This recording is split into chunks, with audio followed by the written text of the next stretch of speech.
rise for the Flag salute. I pledge allegiance to the flag of the United States of America and to the republic for which it stands, one nation, under God, indivisible, with liberty and justice for all.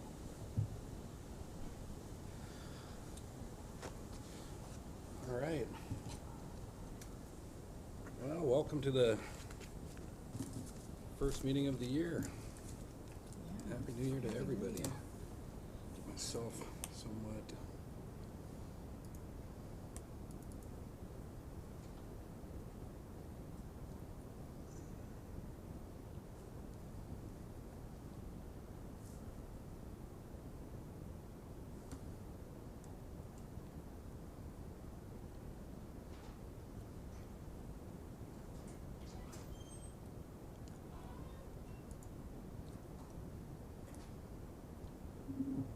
Just want to make sure I know there was a update to the agenda. I want to make sure I have the right one. You have the new one in front of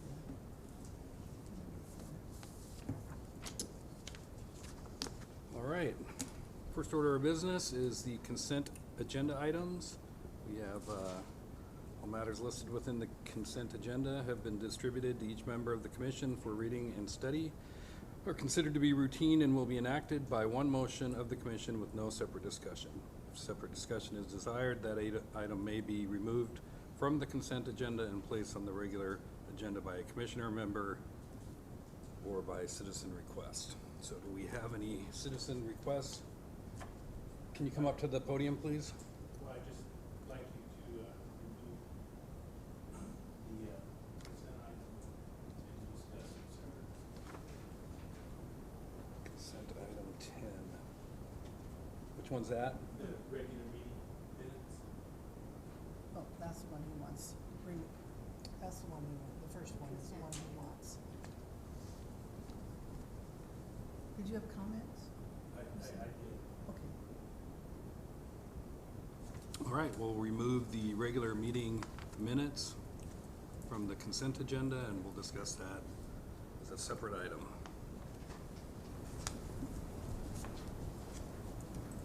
So can I have a motion on Action items? action items? Yeah.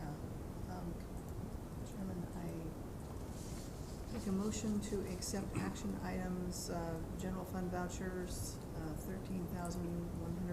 $13,116.33. Payroll vouchers, $15,373.60. Water fund vouchers, $196.03. I'll second. We have a motion with a second. All those in favor? Aye. Aye. Motion carries. So at what point do we discuss the regular meeting minutes I think we can do that now. differently? Yeah, let's go ahead and do it now. Mr. Van Buskirk? Sure, thank you. Sure. Ken Van Buskirk, See if I can get I just these. wanted to note I grabbed a copy of the minutes as I walked in, and I just wanted to correct a couple comments in there about Sweetwater Park. I did suggest that you take a look at the property before you take it over, but I'm not. I didn't It's not say in that there. it's the responsibility of the private owner. It's just that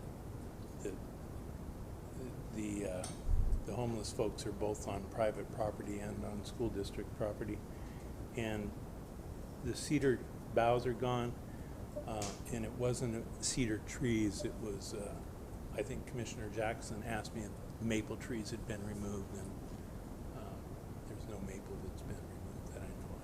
So I just wanted to make sure that those comments got corrected. So the correction to the meeting will be that you had asked if there was any maple trees removed, not cedar. No, Commissioner Jackson had asked me if there had been maple trees removed, and I said no. And the cedar comments was, The only thing that I noticed about cedar trees were that the boughs had been removed. okay. Yeah, thank you. Yeah. So we can make those corrections. Yeah, so with that correction, I move that we accept the regular meeting minutes of December 3rd with corrections. I'll second. With a motion and a second to approve meeting minutes of December 3rd. All those in favor? Aye. Aye. Motion carries. Commissioner reports? Judy, could you start? Sure. It was, of course, the regular port meeting on the 3rd. Washington Public Ports Association annual meeting was in Seattle. Bellevue. As usual, it went really well. I brought information for you guys to look at about some of the topics. It was really informative. I need my notes to see which ones, but I'll let you look at them. And that was on the 5th through the 7th. Had a meeting with Mindy Harlow about Highway 300 problem, and we spoke with Debbie Clemens of WashDOT to get more information about the grants for planning. What was the problem? Well, Highway 300 Oh, is the problem. Yeah, Gotcha. yeah. Not a specific problem. So- Highway 300 is the problem. Yes. Okay. So we're going to work with that. And speaking of, well, I'll wait on that one too, about PRTPO. And then, of course, we had the Christmas party. You guys were invited, and it went really well. That was it. Commissioner. Basically, just the first meeting of the month, that's all I was able to get done this month. There's plenty. I, of course, had the monthly meeting. I went to a housing summit that was through the EDC. It's pretty interesting to see it was like a class in statistics, but you know what the housing problem is, and there's builder shortages, and we can't get people to build out here, and they figure we're about 1,000 homes short in inventory. And yeah, very interesting, and hopefully Where was that at? that was at Alderbrook. Wow. And it was called a workforce housing summit, so we want to bring people here for economic development, but we don't have any place to house them, so where are they Exactly. going to live? And the employers aren't going to come here if we don't have it's kind of a Facilities. separate issue from economic development. Where do the workers live? Wow, that's good. Yeah, It was pretty interesting. it was interesting. Yeah. Did you? Well, you know, as a realtor, inventory's really down, meaning that there's not enough homes to sell. So that's why prices are up a little bit. So that's great, and rents are up. Yeah. Well, it was Rob Drexler said Mm-hmm. every day somebody calls his office looking for a place to rent. Yep. There's nothing. No. And Randy had, Commissioner Netherland had said that the only thing he could find for a family was a single wide for $1,200 a month. And they had to take it because that's all there was. They wanted to live in Belfair. Wow. Yeah. All right, I wanted moving on to. Pass these on to you guys too, so you could look and see what was going on. Sure. It'd be real wordy if I went through everything, so take a look if you have questions. I'll answer them Travis? about the annual meeting. Great. Security officers report. Travis Merrill, security officer for Port Allen. Haven't had too much to go on this month. It's pretty wet, pretty cold, so we don't have a whole lot of park goers, but we've had some damage down here locally at from the storms that are on the I did investigate a call from a concerned citizen about a brown van that was parked kind of suspiciously and there for like 2 mornings in a row. And after the 2 mornings in a row, the van just kind of didn't come back. So there wasn't really anything to see there. We've got a couple of non-payers right now that we're dealing with. We've posted notices to vacate or pay. Pictures were taken today on those vessels as well. So North Shore? Or both one on the North Shore and here, one in Allyn here. Was one of them that was floating out front? Yeah, the one that got away and then they brought it in, Yeah. and yeah, we're having a difficulty with that. So we might end up with a boat. Who knows? Hey. Yeah, it's usually more hassle than it's worth on our end. But Thank you. yep, absolutely. Thank you, Travis. Executive Director's Report. All right, water system issues. We recently had a call from a developer inquiring about pricing for commercial water hookups. and then came to realize that while we've always had a residential connection fee, we do not have a commercial one. Additionally, in our recently approved water system plan, we did not address this issue at all, or even include our established rate schedule. So on your agenda for discussion and possible action is wording for doing so via an amendment to the policies and procedures. I spoke with Doug Peel at Northwest Water System, and he said that we do not need the state's approval to do this, only for you to adopt new rates as changes to the policies and procedures manual and do it in a public meeting. At the recent WPPA annual meeting, it also became very clear in one of the sessions I had attended that our average rates are well below market. In a couple of our previous meetings, we had discussed raising water rates in 2019. So what I'd appreciate you all doing is dealing with all these issues at one time, raising the rates, formally establishing residential and commercial connection fees as an amendment to the water system policies and procedures manual. The recommendations for those rates are included in your meeting packets. You may want to consider holding a public hearing for this or not, as one is not required. Yarrack Community Utilities Proposal. As discussed previously, we'd received a proposal from Yarrack Community Utilities to purchase water from our system, since as a Class B water system, they're only allowed to drop 5,000 gallons a day from the same aquifer as we have the water right to. I sent their proposal to Joe Brogan to be vetted, got an email from him saying he had recommended against us doing the sewer billing Mr. Carey had originally proposed, and he wanted to talk directly to Jeff Carey to clarify exactly what he was looking for and come to an understanding about what an agreement to sell water would encompass.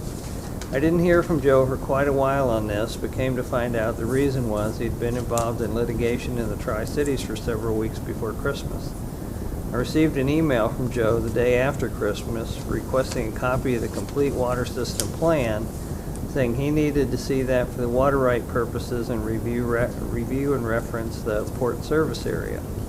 He also said he was coordinating with Department of Health regarding the agreement to make sure that we all have our ducks in a row to do this and protect ourselves as well.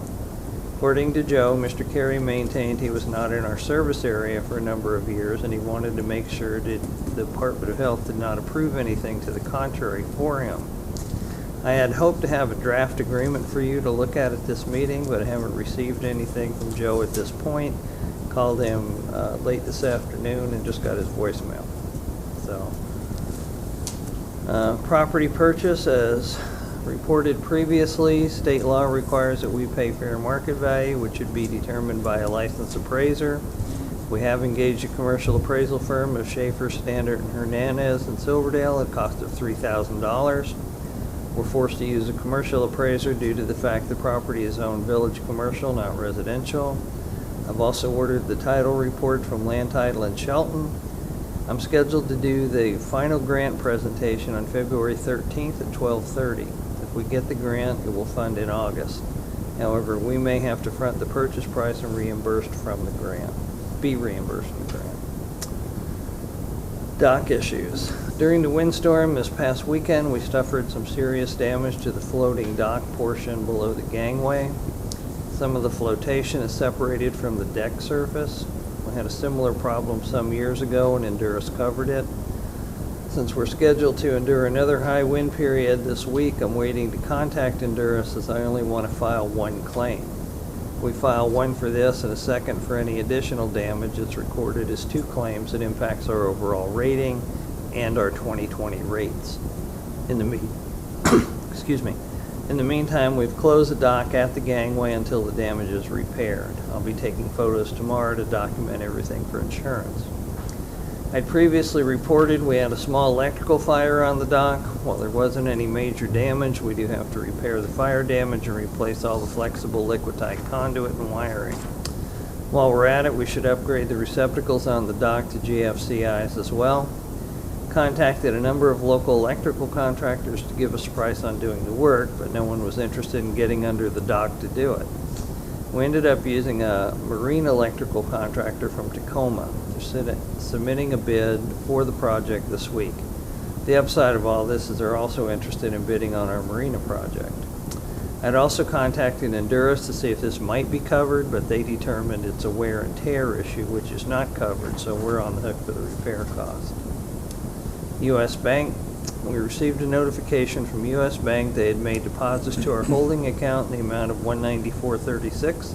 This was for rebates on our port credit cards for using U.S. Bank as opposed to Kitsap Bank, in the agreement that they have with Department of Enterprise Services. Totem pole issue, our totem pole here is rotting out at the base, needs to be taken down and refurbished. After months of trying to find out which tribe it came from, we came to find out it wasn't a tribal gift at all, as we'd been led to believe, but one from George Kenny.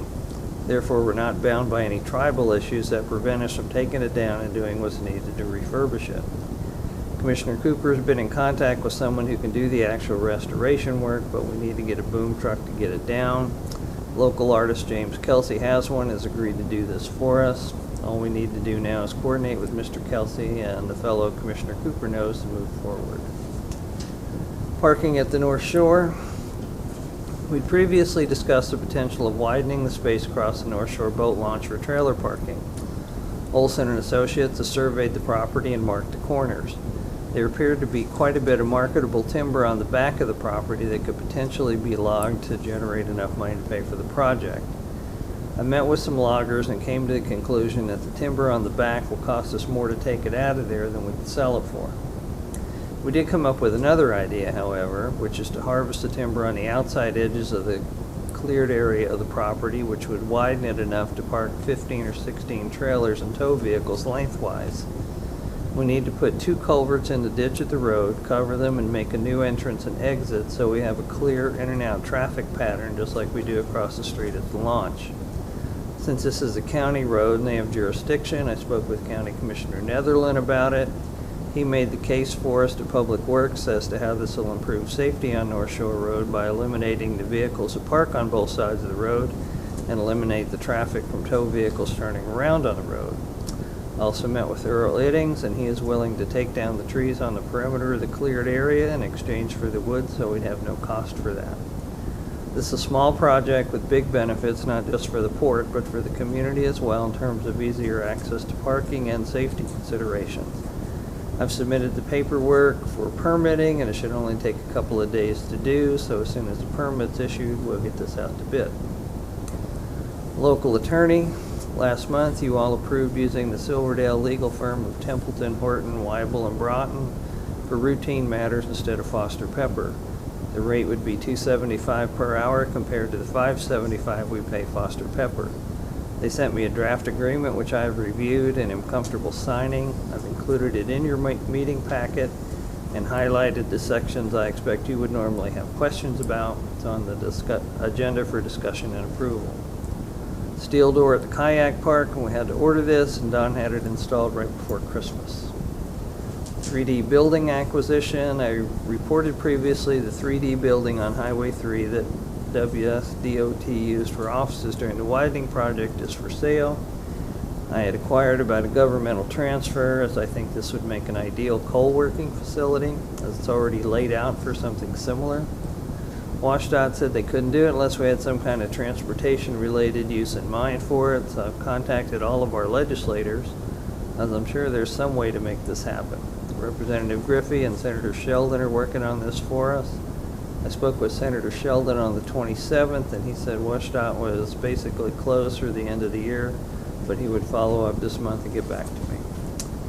Appointment of PRTPO representative. We received a letter from PRPTO asking who will be our representative for 2019. It's on tonight's agenda for action. WPPA and other meeting schedules. The annual bias rally is February 19th to the 22nd, which includes a special class put on by the Washington Finance Officers Association.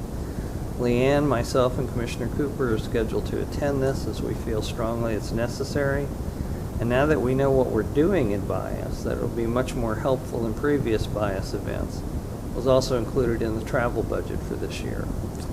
WPPA spring meeting is May 15th through the 17th at the Davenport Hotel in Spokane. WPPA Finance Seminar is June 12th to the 14th at Alderbrook. The annual Commissioners Seminar will be in July, but WPBA hasn't set the date or booked the hotel yet, but will let us know when and where once they've booked it. The Executive Director Seminar is July 11th and 12th at Skamania Lodge. The Environmental Seminar is September 26th and 27th at Campbell's Lodge in Chelan. As these get closer, we'll ask for commitments about attending so we can make reservations. All Ports meeting, we're convening a Mason County All Ports meeting for January 17th here in this room. We've had responses from all the ports, Shelton, Hoodsport, Grapeview, and Dewato. We've also invited Port of Bremerton as well. Got a response from one of their commissioners. We also invited Jack Bailey from the Port of Brownsville, who heads up the Kitsap All Ports Association, and he confirmed today that he would be here. So that's it for my report, unless you want me to go into old business. I'm ready for old business. All right. You guys? Transient Moorage Expansion Project. As I reported previously, the State Department of Archaeology and Historic Preservation forced us to do an archaeological survey on the area we're going to be digging the trench for power and water conduits. Bill Ray had suggested we have a survey done on the entire park because additional projects like the Oyster House will require one as well and will save money doing it in the long run. Survey was completed on November 21st and no artifacts were found. I received a draft report on December 21st and approved it. The consultant forwarded it to the Squaxin tribe, who have approved it as well. Those approvals will allow the final report documents to be forwarded to the Department of Archaeology and Historic Preservation, as well as the Squaxin tribe, so our project can finally move forward. Sweetwater Park, nothing new to report on this. We're still waiting on the property transfer confirmation letter, which somehow got lost at RCO. I emailed Kim Sellers from RCO on December 28th and asked her to look into the status of this. I copied Dana Rosenbach on it and got a response from her saying she had just received an email confirmation and would bring me the paperwork to sign as soon as she received it. We spoke again at the EDC Housing Summit on Thursday, and she then told me she had received the paperwork from RCO, but was instructed to sign it and return it to them, and they would send it to me for signatures. Still waiting. Oyster House, not a lot new to report on this either. We've had some interest from a couple of contractors in the restoration work, but have had difficulty over the holidays getting everyone who needs to be there in the same place at the same time, so all the questions can be asked and answered. And we'll continue working to set this up. We did have some back and forth communications with the lobbyists and engineers about getting all the specific numbers right so they can look for funding in the right places. We're also at the end of Mike Ross's agreed upon time for donated work. He's expecting to be paid from this point forward. He's revising his proposed agreement for us, but I've yet to receive a copy, so I have nothing to pass on at this point. However, this is on your agenda for discussion. We did meet with Mike this morning, and he's completed and submitted all the bid drawings, so this project can start getting into gear at this point. Perhaps Commissioner Scott has some additional information to share. Criminalization of marina rules. Commissioner Jackson is working with the sheriff and hopefully be able to put this to rest once and for all. And Kitsap All Ports Association, the next All Ports meeting is January 28th. Did we hear from the sheriff if he would come to the All Ports meeting yet? I have not heard. We did invite him to the All Ports meeting, though.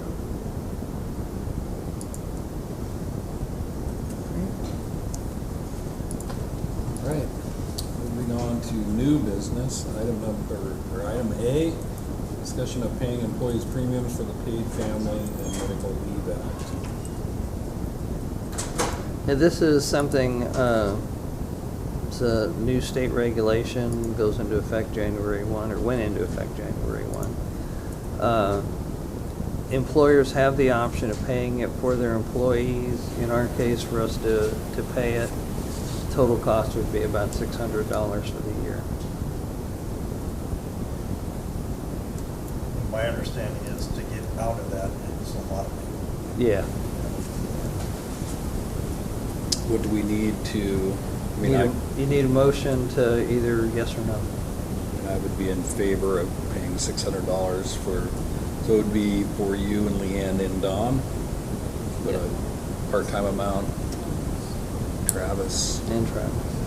don't have to pay for this. No. You know, I don't know if we do or not. Clarify it, No. But even if we did, it wouldn't impact, $600 is a little bit high on the estimate. I can't imagine. we And that's the would be- 4%, right? but Yeah. Yeah, Is it because I know as a. 4%? No, it's I mean, 4/10 of one. Yeah, four 4/10 tenths. of 1%, that's true. Because I know that with mine, the employees can pay 63% and the employer, which would be the court, could do 37, or you can choose to pay the whole thing. So it's just FYI.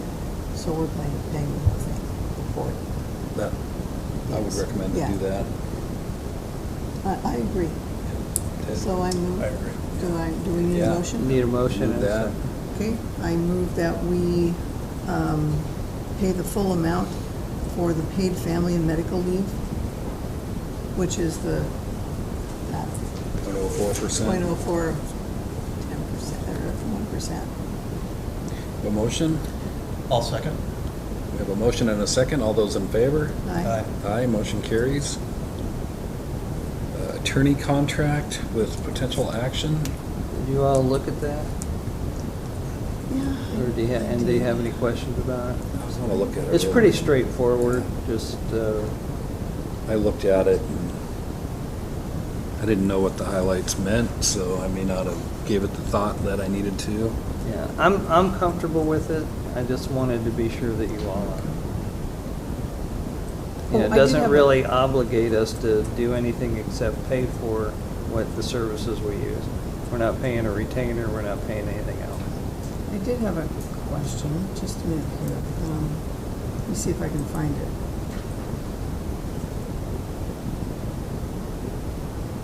Give me a second.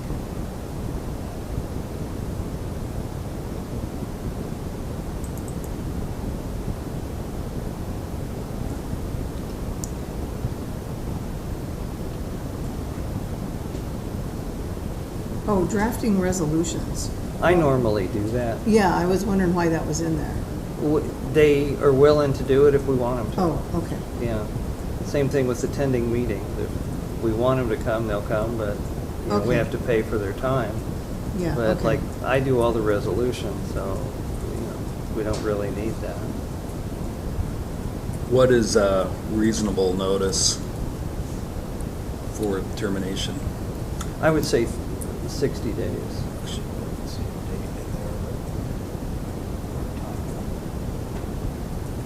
I think it's a 1-year agreement. And then renewable, you know, every year. Should we put in there specific time of termination? I mean, if, I can ask them to add it if you want. yeah, Then we would just give permission to have you sign the contract. We don't have to accept it, just. No, no, just, you know, Do that it's via it's motion? in my declaration of authority, it's Sure. underneath the spending amount, but I just wanted you all to see it before I signed it, and see if you had any questions. Yeah, I guess if we can add 60 days into the termination clause. Okay. I would entertain a motion to give the executive director the okay to sign the agreement. so moved. I agree. All those in favor? Aye. Aye, motion carries. Water system rates, potential action to adopt new rate schedule. Yeah, I wrote up an analysis and what my recommendations are. And it's in your packet. You know, we went basically did the same due diligence that we did in 2016 for this. Although we didn't compare water rates with everybody, but like Bremerton and Shelton, which we did the first time, they have graduated increases that go into 2020 and 2021 already in their rates. Same thing in Port Orchard. But we're way under everybody else. Like Belfair water charges $77.70 per month. Port Commercial? Orchard is, No, no, that's Oh, that's residential. residential. Port Orchard is 4430, but it's scheduled to go up to 51 something this year and 81 something next year.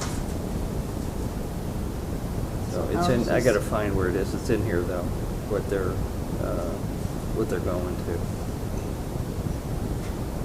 What, I didn't read through all this, what are you suggesting that we go up to? Because ours right now is $22.95 Yes. per I ERU? am suggesting that we increase the base rate to $59.95, and that would bring in $479.60 a month based on our customer count. And we increase the commercial rate to $69.95, which would bring in an additional $279.80, which would bring us $196.98 less than our hard money cost. But that's before the 100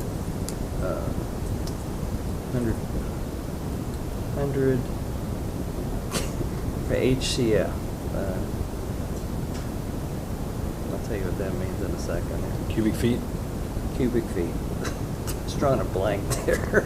So, I got a little lost here, so we don't have a commercial rate, We don't. and we want to have Well, we do one, have a commercial monthly rate. but we don't have a commercial connection fee. and we don't have a commercial customer, right? Yeah, we do. Oh, we do, We have okay. 4 commercial customers. So, currently the rate is how much for residential? $22.95. And we want to go up $30? Yes. So what's that a percentage wise? It seems like a lot to me. It is a lot. Yeah, It's a big increase, but, you know, our costs have gone up. And, I don't think I'm, you know, when we calculated this last year, we didn't calculate the full actual cost of providing the service. I'd kind of like to do raises in increments, even if it's 6 months at a time. and this is I agree. This is a And- big document too, and, you know, I kind of breezed over it. I would almost like to pull this out into a workshop or Okay. delay it to, I mean, to me, Yeah, I'm kind of with you yeah, on I complain about my water rates, residential water rates, and they're like $12 less a month than that. And I feel like mine are really high for. Well, then you're getting it cheap compared to everybody else. That's all Thanks. I can tell I you. won't complain so bad next time, but. The Beards Cove water, which, you know, is PUD 1, they just raised their by $5. Well, what I'm But finding they're with only 30, PUD they're 1, $40. every one of their systems is on a different rate. This is what I found in 2016. Mm-hmm. And they have since acquired 32 systems. Really? Yes, within the last Yeah, year. they have. Oh. I And didn't realize their that rates much. are all over the board. They're, Well, that's because they were 32 different purveyors. well, yeah, they had a dozen rates before that that were all different. And trying to calculate like an average rate for them, it's all but impossible. Could I recommend that we have a workshop to where we Sure. can discuss all of our water system needs? 'Cause Hey, we you're the have a- boss. We have a request from another water system to take from our well, and maybe we could discuss that, because I'm not sure that I understand that 100%. I think that our rates that's a pretty big jump. They are, From one it to is a the big other, jump. It is a but big, I but our, also you know, our know- costs have also taken a Sure. big jump. But maybe I could understand that better before Sure. making that decision. And also, I think everything that's here, we should look at as well. I mean, and maybe you have, but I actually think our hookup fees are probably cheaper than everybody else. We're about in the middle of the pack right Okay. now. Because I know in my neighborhood, they're like 7,000 per hookup. Yeah, what I was recommending for hookup fee was that we increase the residential one $1,000 to $47.50 or $47.90. So we're Yeah, at $47.50. And that we add a $6,000 commercial fee. Yeah, we don't have a commercial fee at all. Commercial connection fee. Yeah. But what I'm trying to do is just get us positioned for the future, because our costs are gonna continue to rise. We don't have any money in reserve for any maintenance or, you know, replacement or Right. any kind of infrastructure problem, and that's not an if, it's a when. You know, it's a matter of time before we gotta fix something. And if we don't start putting money away, it's gonna come out of the general fund. What do you guys think about tabling this and scheduling a workshop? Yeah, sooner the better. I would Yeah. table it. Okay. Yeah. Comment? Just one comment. I knew it. Not related to me, just related to the big picture. When you start looking at commercial, you want to look at this totally different. I mean, yes, a different rate, because commercial has different other issues, but you're getting into issues too of fire flow, so you can have additional engineering. I have none of that issue yet myself, but I've seen it bumping up against it because of housing. If it's a certain distance away from fire hydrants or the slope, it'll get us into engineering, so you may have that kind of issue. Also, a lot of water purveyors on the commercial side have a fee based upon the size of the line that they're running to the facility. And probably going to need to look at that, because if we did anything, like I said, I realize the post office is on washing water, but if we did something of that nature, that's only 6,000 square feet. They have sprinklers, and it would be a totally different size of valve and what have you. I remember like a number of years back, like looking at Lacey, and it's like it starts off close to residential, but almost with each size of the pipe, pretty quickly like 4 inches, 20,000 range real quick. Sure. And there's you want to make it simple, but you got to kind of, like they were saying, you got costs that come as a result. And a lot of times you're going to have some engineering, so that's going to affect that fee. So I guess what I'm trying to say is where you're going with it, a workshop is probably a good idea, but there's really, at least the commercial side, there's a whole big segment dealing with fire flow requirements, sprinkling in the roads. Sure. Or just the size of the service line. Because I know I've acquired, personally, I've been with PDD1, and they charge another $1,000 to increase just from 3/4 to 1 inch. Just the difference between two types of pipes. Yeah, all of the rates that we proposed are based on 3/4 of an inch, and the commercial rate was based on 2 inch. Okay. Okay. Ken?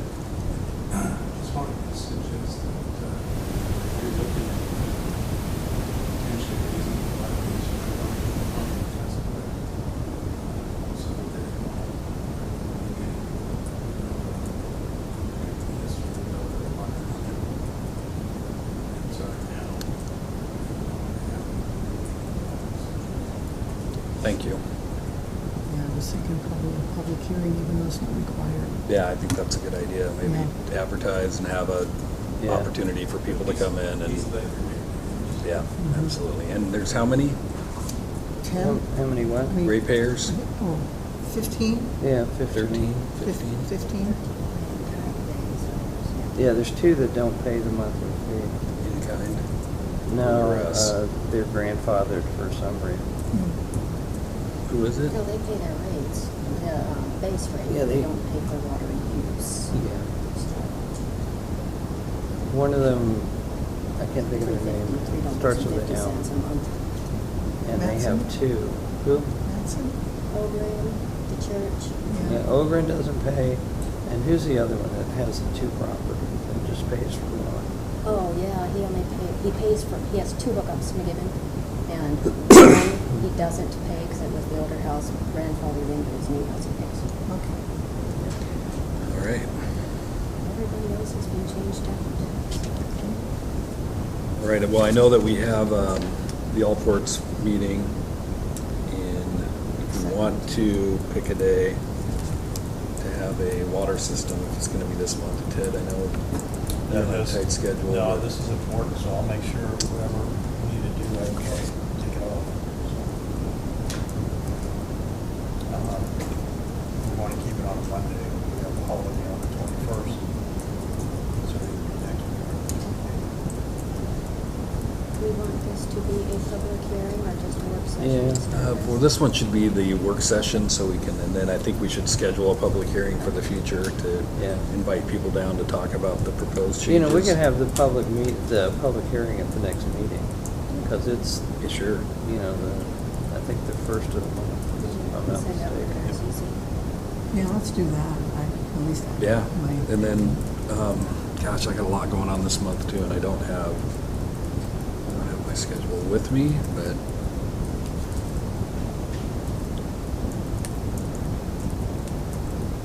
the 21st is a holiday, so we don't want to do that day. And the following Monday is We'll do the 14th. the following Monday our all ports meeting? Is No, that- that's the 17th. 17th is all. That's a Thursday. Okay, what did I get invited to today? Is that at 6 o'clock on the Yeah, 17th? 6 o'clock.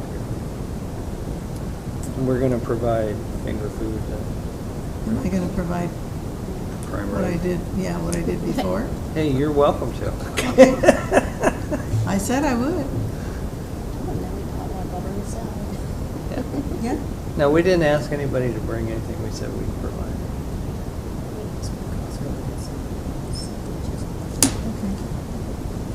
Check the calendar real quick. So would the 14th work for you, Ted? That's Yeah, kind I'll of make what sure, you're yeah, throwing I'll out. make sure it works. I mean, That's some really I'm good. pretty sure it works. 14th Monday? Yeah, I don't have anything on my calendar for that day. For what day, the 14th? 14th? Yeah. Just Fine. oh geez.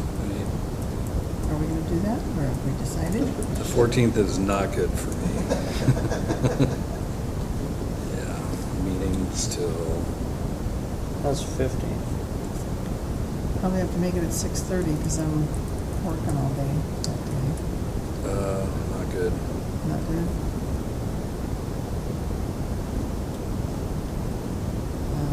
The 16th is bad for me too. Not good. Friday is okay. I mean, later. Thursday, the 17th looks. So that's all, that's our all. Oh, that's the all ports. ports, too. Of course, that's why it looks good. The 22nd is it the, 20, I can't do the 22nd. I can't do the 22nd either, that's a commissioner meeting. Unless we did it during. 23rd I can't do. Thursday, the 24th I could. That works for me. Sure. Yeah, Okay. that should work. Jeez. Shoot for 6 or 6:30. It depends on whatever you guys wanna do. It's, I can do either one. I'm open. Yeah, 6 is fine. 6 is. All right, it's set Thursday, the 24th at 6 PM. All right. Can we throw in, I know I'm jumping ahead, but Mike Ross needs a decision on his, project manager stuff too.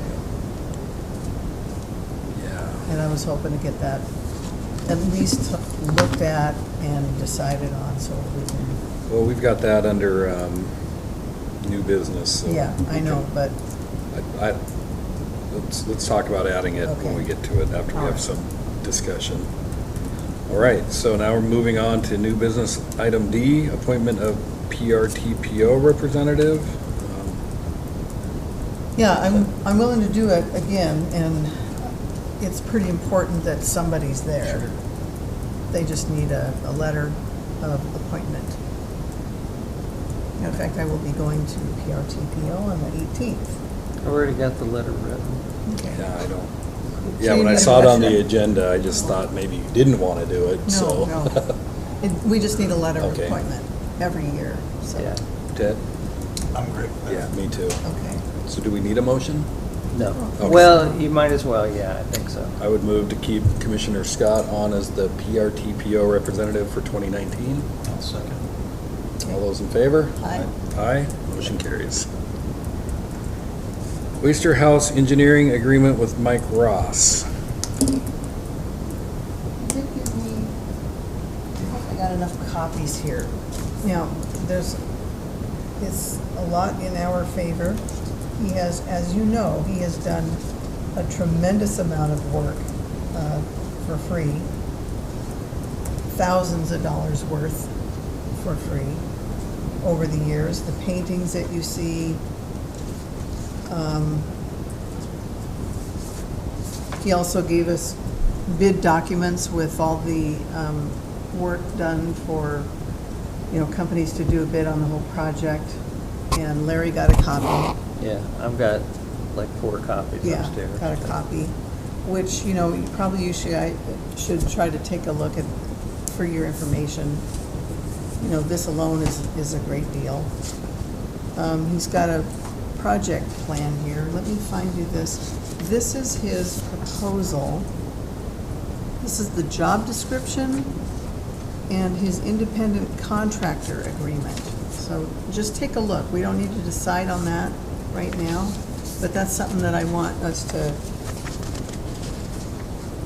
make a decision on as soon as we can. He's done so much work for us. What he's asking for is $25,000, but that's over a period of 2 years, which is family and friends discount. That's what he called it. Will be slightly over $1,000 a month. Which he has done so much work for us, and of course, if we don't get the money, then that's a whole new ballgame. If we get the lobbyists find us money, we can pay him out of that money. Yeah, and then we can really get this project done. So as you guys know, I had a hard time with the lobbyists. Now we're talking about an equal amount of money that's for something that that's not the first I've heard of it, but the project has gone from 501c3 project to a government project, and of course you would expect the cost to escalate, but I'm just not sure that we need to have a contracted project manager for this project. I mean, I understand he's done a lot of work for us for the nonprofit.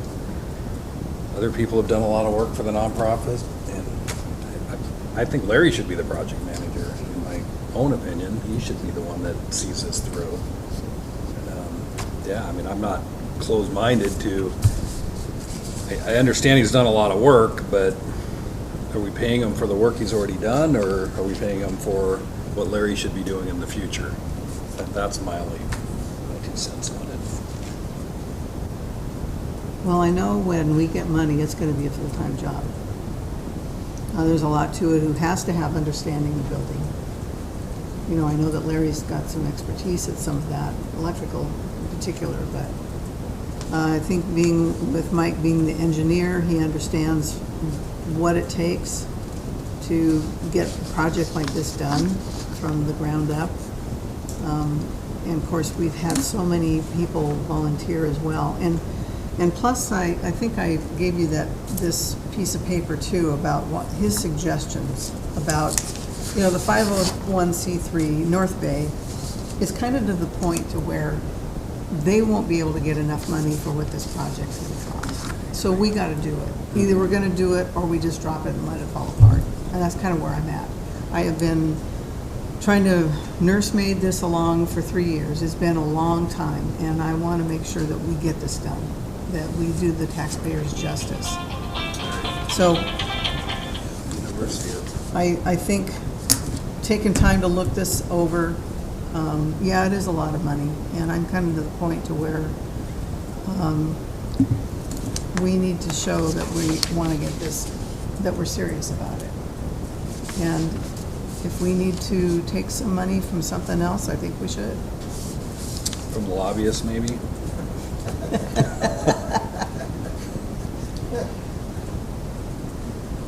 It'll tie in, but has a lot of you been in contact? Oh, yeah, they're very, very busy about that. But, I hear from them several times a week. Okay, I know the session's just started, so Yeah. everybody's still getting their feedback from their office. No, I hear from the lobbyists several times a week. Once again, I don't have enough information to make a good decision on any of this right now. What about having Mike come to the work session about the water? Well, I think that would be a good idea. You know, he's kind of more for the work session, the nuts and bolts of what it's gonna, what it's gonna take. I'm not a very good, what's the word, a sales pitch person for this, I just know that he understands what it's gonna take, not to disregard what you're doing, Larry, but Mike really does understand what it's gonna take. And has had hands-on, knows this inside out. We've kind of skated along with North Bay doing a great deal of it, but again, now it's to the point where North Bay doesn't have the ability financially to go get these grants where we do.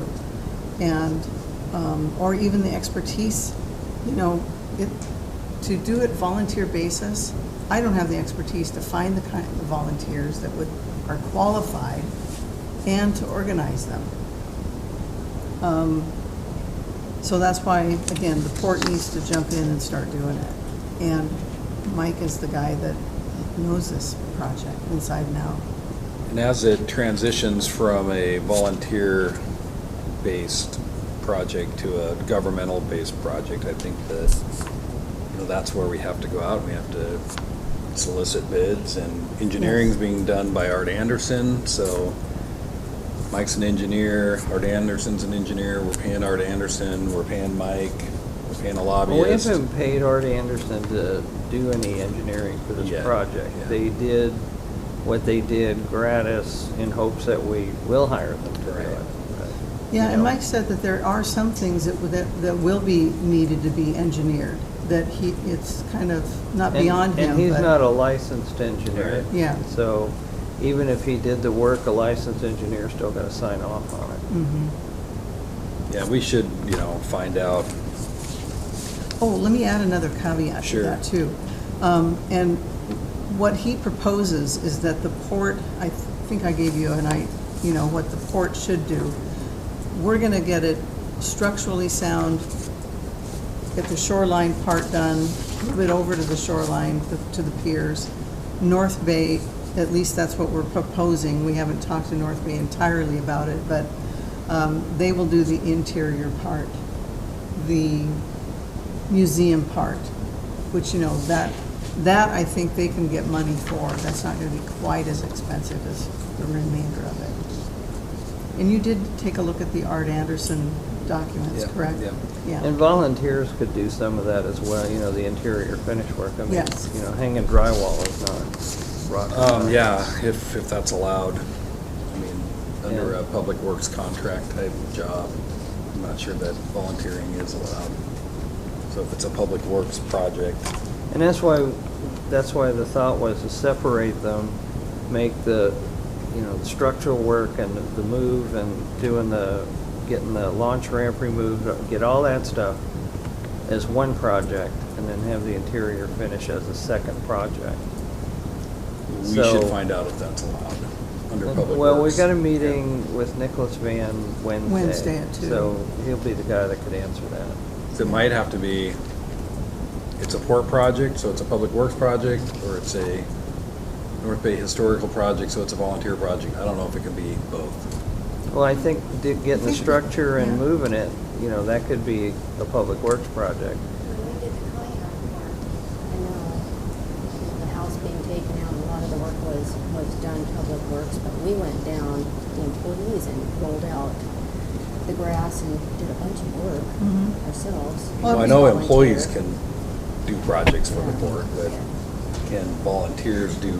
Well, we can get Projects some for the board, clarification yeah. Well, on and that. I think that is possible, because of all the partnerships that, the ports do with all kinds of different entities, and I'm pretty sure we could, especially with the interior.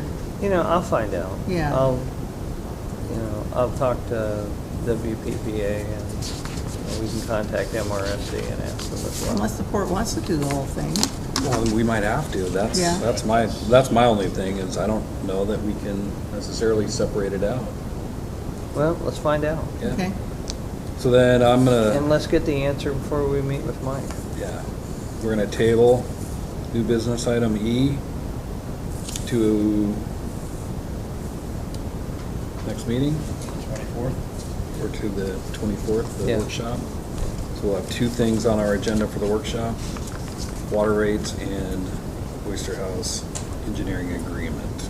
And we may, just in case, I want you guys to look at this, that if we need to make a decision on that day, I would like to try to. So maybe make it a special meeting. And then could you do the finances on that as well? On the water rate? No, on the. On the Oyster House, Oh. on Mike. How we're paying for it. Yeah.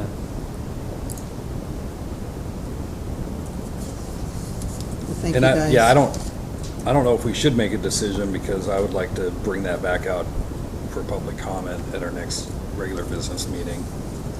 You know, the one other question that I have, you brought up a question about the lobbyists being in contact.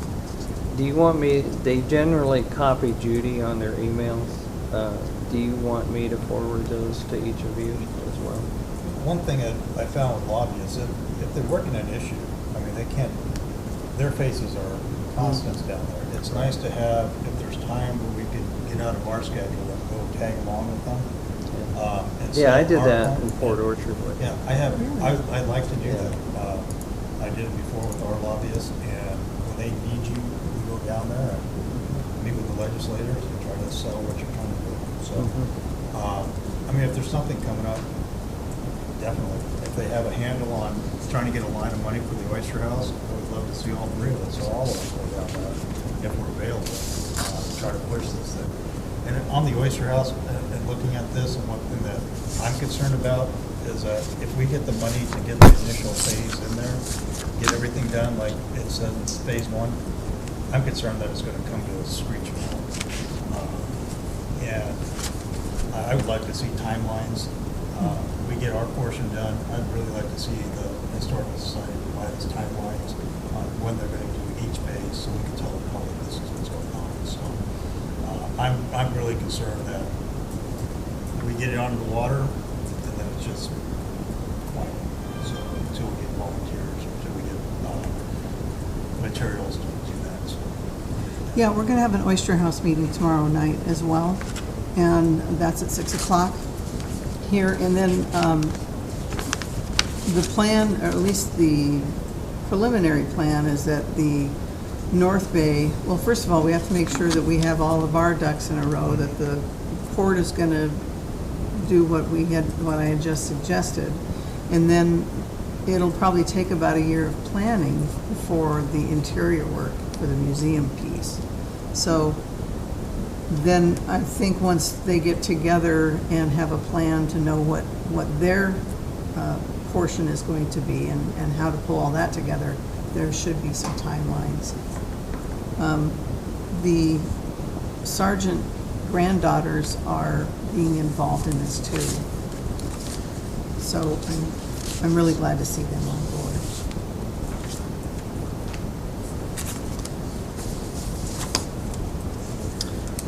All right, if no other discussion on that, we are to public comment. Earl?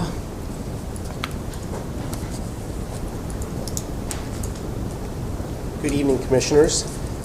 Please bear with me. I'm getting over that bug that's been going around. Oh man, that thing's, don't wish anybody that, not even my worst enemies. But I first wanted to say thank you for graveling the parking lot there at North Shore, and even down here with the black basalt. For the 12 plus years that I've lived there next to you as my neighbor, I've always had to contend with in the summertime all the little kids peeling out and dusting me out, and it just sucked. But for the first time since I've lived there, I've never had any dust problems, so I wanted to say thank you very much. And I'm very grateful, my entire family, and also the other neighbors were all grateful too, talking with them. I also wanted to get into a little bit of what Larry said. I wanted to also help assist in your future endeavor of the light expansion that you were discussing. I'm not very favorable of ever having a RV park or something there, but to enhance it for the community like that, I think Larry has a really good proposal. I think it can be done. I think it would really enhance the boat traffic, especially during shrimp season, crab season, and then also the summer months. I did have several concerns I was hoping to address with you on that I did discuss with Larry. Is I'd really like to see support to try and lower the speed limit through that area to 25. You're adding another entrance to that area, and it's on an extremely blind corner. I've seen 12 to 15 small accidents, but they're still accidents.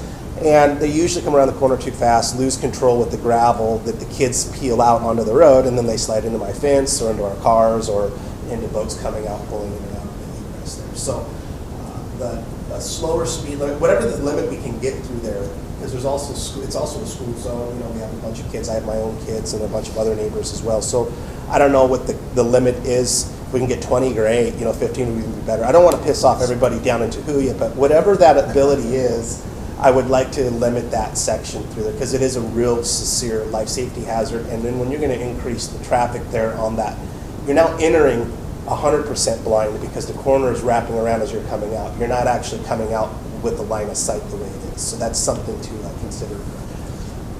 The other thing I want to bring up here is it's been really slow with the extracurricular nighttime activities down there since you guys put up the light. I want to say thank you.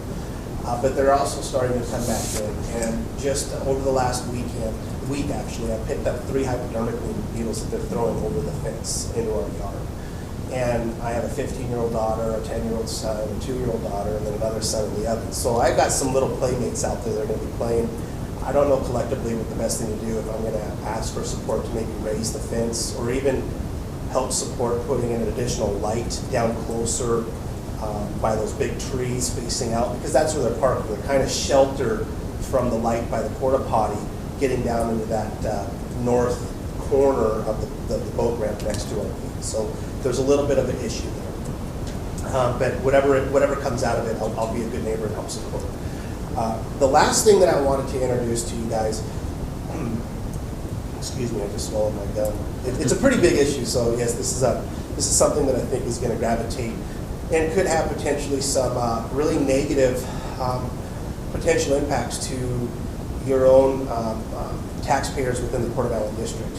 Earlier on, I sent over some informational packet to Commissioner Scott in regards to a litigation that's been going on for 5 years down in the Port of Owasso. To sum it up, 20 landowners have been sued by DNR to recreate, change, and or take tidelands away that have been previously bought, sold, and managed for, one instance, 115 years.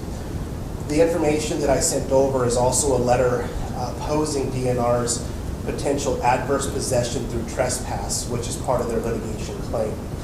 And what they're claiming is that if people do trespass on private property and the state deems that they want that land, they can utilize adverse possession as a tool to go and grab that property. Adverse possession is different than eminent domain or prescriptive easement. Adverse possession means you don't get any compensation. They'll steal the property or take it illawfully, and well, it could be lawfully if this passes, but it's not a very positive, warm-feely approach between private landowners and our local government. And here's what the ramifications could have here locally. The way that this litigation could potentially escalate down if successful, we doubt it will be, but it could be. No private landowner will be safe if anybody claims that they've trespassed on your property. If somebody trespasses on your property with or without no trespassing signs, the state could come in and claim adverse possession. So waterways, which you have quite a bit of here in the Port of Allyn. You've got the lakes up on top, you've got the Case Inlet, you've got Hood Canal. Any of those waterways could then be deemed potentially lost from the private sector. In addition, they're also moving forward with recreational-based use now. So if people have recreationally used your property, they're going to adversely possess it as well. So now it goes to anybody that has an upland property that has a trail. So if you have a trail that you've allowed connection points to any view corridors or a river or a lake or a neighboring piece of property, people hike or trespass legally or illegally, the state can claim adverse possession. So what we're asking is that a letter potentially of support opposing adverse possession by trespass. And there's been some information that's been sent over, a similar letter, kind of like what Randy Netherland has already written to Hillary Franz. Commissioner Franz has inherited this problem, and she ultimately has the power to end this problem if she feels fit, or at least a portion of it, such as the adverse possession portion.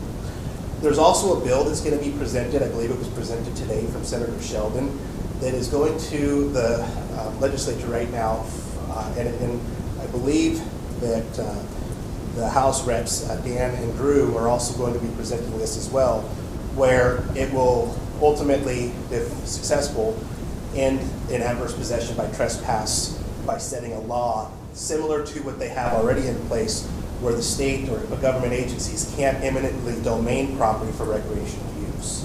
So this would be a great stepping stone to protect private property rights from adverse possession. And that'll be coming forward, and when the bill numbers come out, we'll be forwarding all those on to you. Great. So, Forwarded Andy's letter to all three. Okay, was it in the same packet as? No, No, Okay. no, you I just sent it did as that. an Okay. email since Thank we've you. been. Oh, and we you. also have the Port of Tuato and other districts, and we also have other senator districts that are also co-sponsoring this. So this is kind of a big push, and it's just now coming out. So. Earl, I probably have to recuse myself because I could be potentially part of the witness list. So I think the public should know that my time at DFW, they may call me as a witness. And that's probably very honorable and should be. Thank you, Mr. Jackson. Thank you. Thank you. Thanks, Earl. Jeff? Thank you very much.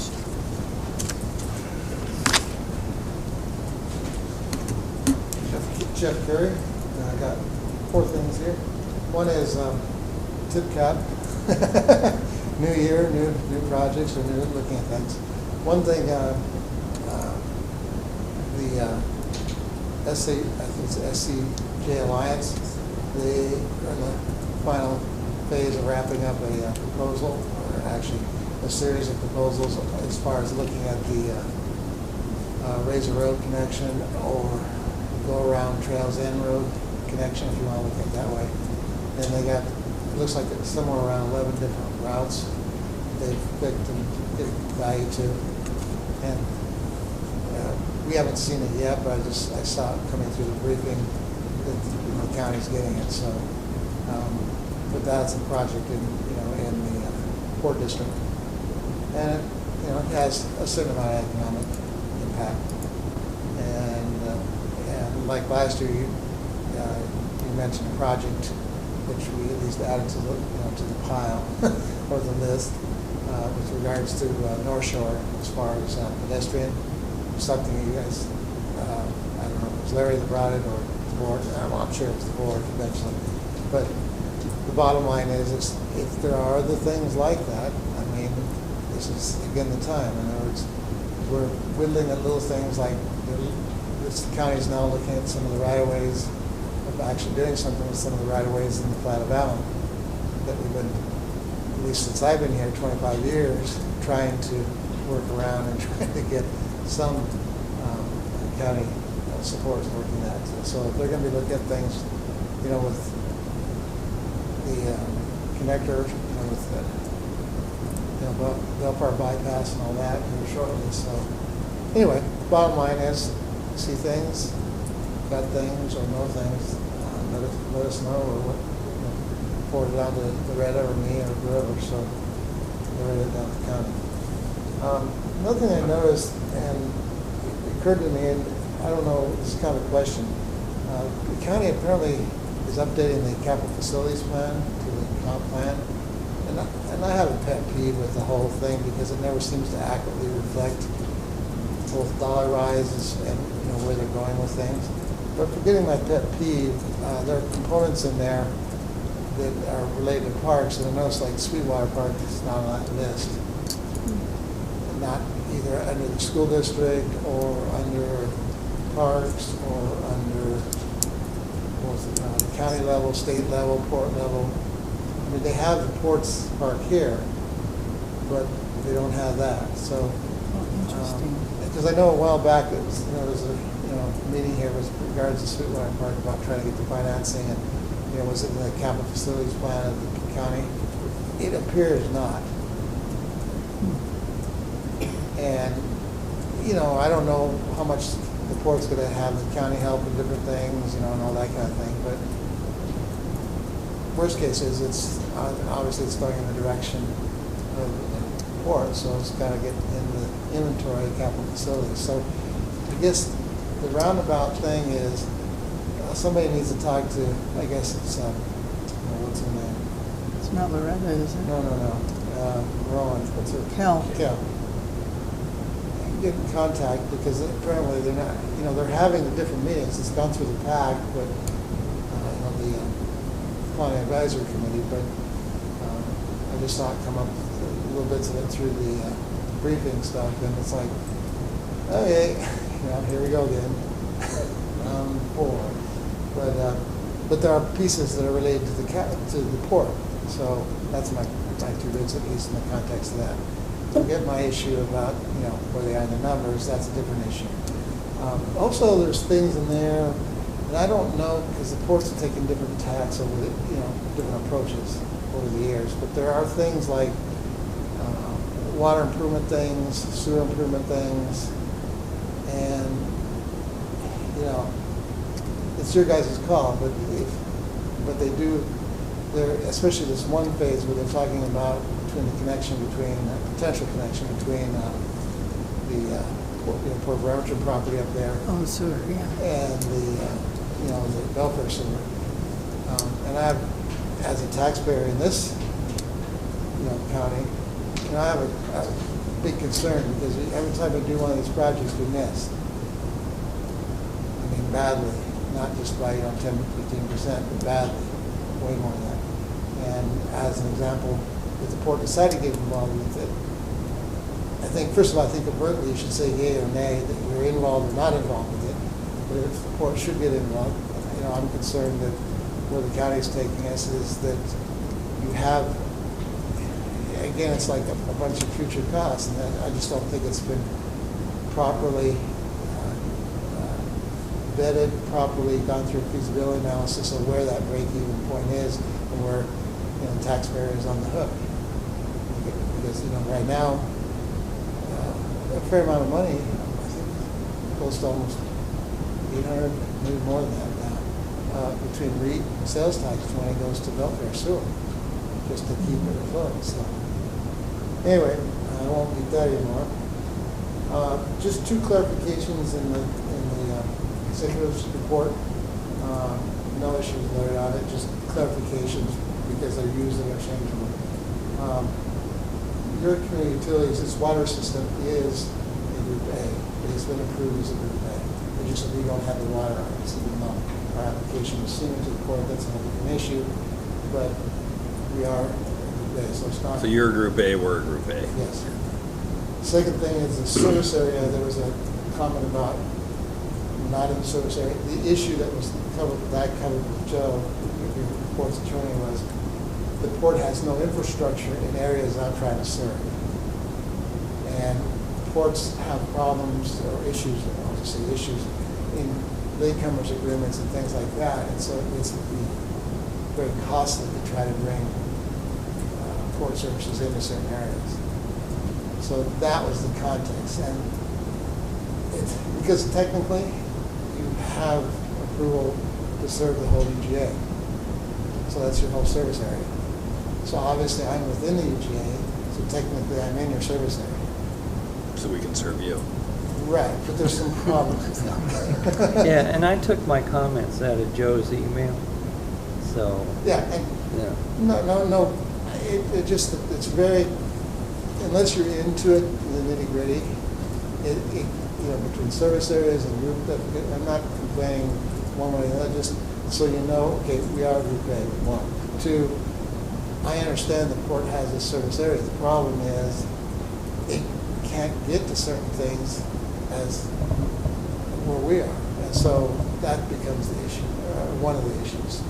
Or they don't do road maintenance. We have to with our nonprofit. So it just, there's a lot of complications. And so it's like, well, you know how the thing is. If you say something to somebody and they say it to the next party, the next party says it to the next party, it's not going to probably reflect exactly what the first party said to the second party. And I'm not trying to be nitpicky, but just trying to keep us in the framework, because Group A does mean something versus Group B, and service area does mean something. So there's that. Fourth thing, which Well, I'll make sure that Joe understands both of those. Okay, Okay. I appreciate it. Because like I said, I took my comments that were in my report from Right, what sure. he sent me. So.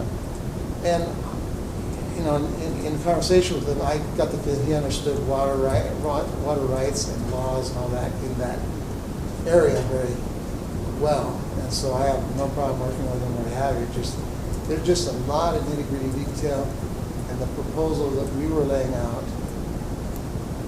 when I say we, your community utilities was laying out to the court, was a way that's not typically used, but it minimizes cost to the court, it minimizes cost to us, it gets money in the court's pocket quicker, and doesn't handicap us by infrastructure that's intertied to each other.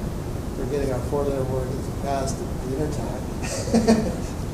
Long story, long history. It is a long story.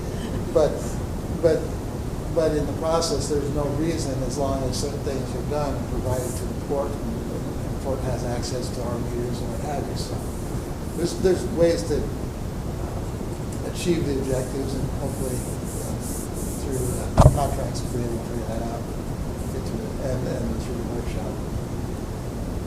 The final thing, one of my favorites is the Oyster House. As you know, years ago when this was all brought out, I testified that I was really in favor. Not so much that I'm against saving history. I love history. I think without history, mankind makes the same mistakes over and over and over. So I think you have to understand history. I think if people I realize when I talk to people that don't really understand the history, how ports really came because there was no roads out here. And so so all those kind of things, the history, I'm all for.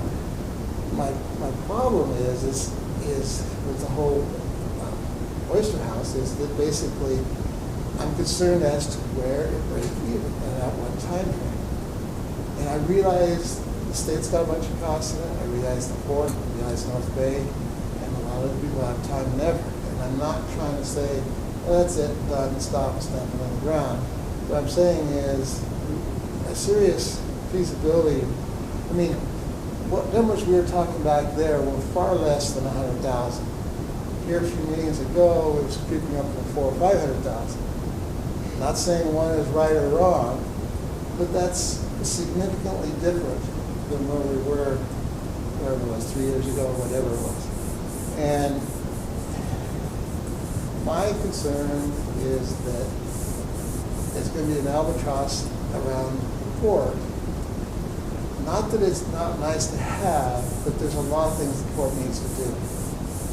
And I'm not talking about water, but I'm talking about all the other economic development projects you have in the comp plan. And there's a number of those. And I think some of those are better suited or have a better rate of return. And I'm really concerned that, okay, great, you find the money, and even if you get the money to get a lot of these phases done, what I'm concerned about is it's like Sweetwater Park when I was talking a while back. Fine, you get the park. What's the cost of maintenance, and how's that covered? And I'm not saying I'm against it. I'm just saying that we have to have those feasibilities done. And people get hung up on things about feasibility studies. It doesn't necessarily, a feasibility study doesn't necessarily say, that it either makes money or break even. But say it doesn't, as an example. It still allows you could say still you go ahead with it, understanding that that it's not going to make money and that you're going to spend an extra 100,000 over what break-even point is. Then at least we know where we're going. We got it. Feasibility is really to get it in front, not to justify it, but actually to show how it is, the good, the bad, and the ugly.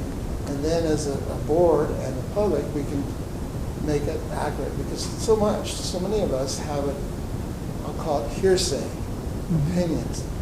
And I don't feel that most of our opinions are that accurate to what's really going on. So anyway, my short and sweet is, let's do a feasibility, or like you were pointing a chart timeline, let's get a Gantt chart on this thing that really nails it down a little bit, and said, when I say Gantt chart, I don't mean putting in the, the toilets, or putting in the plumbing, or putting in any of these kind of things. But at least the big pieces of where that's going to come out. And then if it looks close, then you can get into the detail and say, okay, you got the electrical, you got this, you got this, you got this, or you got this with the nonprofit, this with volunteers, this with whomever. Because otherwise, it's going to take twice as long, 3 times as long, and way more expensive. But if I still had to say today, no, don't do it. Even though I know you're on the way, but I'm not changing my position. I'm just saying, okay, fine, if you're this far, get a feasibility done, get a Gantt chart together. So you got something that you can professionally look at it and say yay or nay. So, yeah. You want to do it for us? I know how to do it. I am trained on how to do it. But I got a lot cooking. And I've just gotten another year older and realized that life's not forever. And so, there are a few other projects that I think the answer was no. I leave it open, but heard that. it doesn't look possible right now. Anyway, thank you. Thanks, Jeff. Thank you, Jeff. Ken?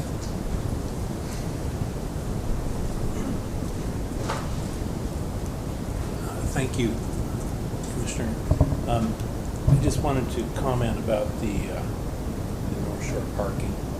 When I was a kid, I lived just to the south of where Mr. Hiddings lives, on the other side of that blind corner. And